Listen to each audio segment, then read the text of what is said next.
Əgər psixoloq peşəsi insanları qınamaq, insanların inanclarını, şəxsi seçimlərini, hətta onların geyimlərini müzakirə eləməkdirsə, onda inanın, bu ölkənin ən yaxşı psixoloqu mənim qonşum Səmayə xaladır.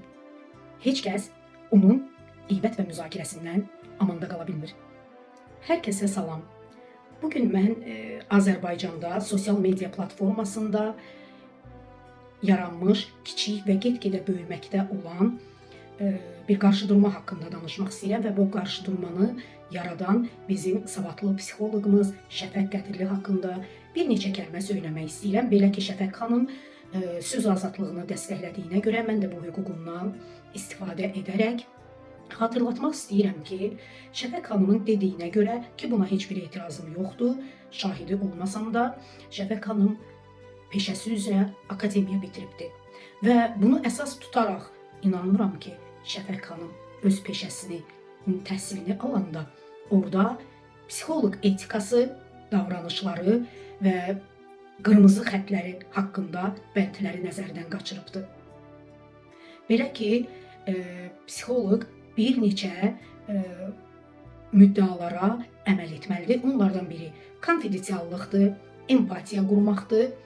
Ən mühümlü və qırmızı xətti insanların inanclarını nə terapiya vasitəsi, terapiyada istifadə edə bilər, yəni onların inancla müalicə edə bilməz və inanclarına toxuna bilməz, yəni onu tənqid edə bilməz.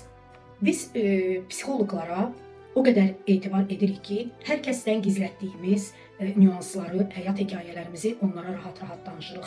Və bu nəyin göstəricisidir? Bu onun göstəricisidir ki, psixoloqlar cəmiyyətdə insanların beyninə, psixologiyasına, emosiyalarına birbaşa təsir edə bilən peşə sahibləridir. Yəni bu sahə elə bir sahədir ki, bir psixoloq mütləq cəmiyyətdə öz məsuliyyətini dərk eləməlidir. O cəmiyyətdə daha çox harmoniya yaratmalıdır, daha çox cəmiyyəti bir-birinə uzlaşmağa, belə deyək də, loru dildə xalq arasında mehribançılıq yaratmağa, dini baxışlar arasında tolerantlıq yaratmağa çağırmalıdır, nəinki qıcıq və qarşıdurma yaratmaq. Mən çox təəssüf hissi keçirdirəm ki, digər ölkələrdən fərqli olaraq Azərbaycanda psixoloqların lisenziyalaşması qanunu qüvvəyə minməyibdir.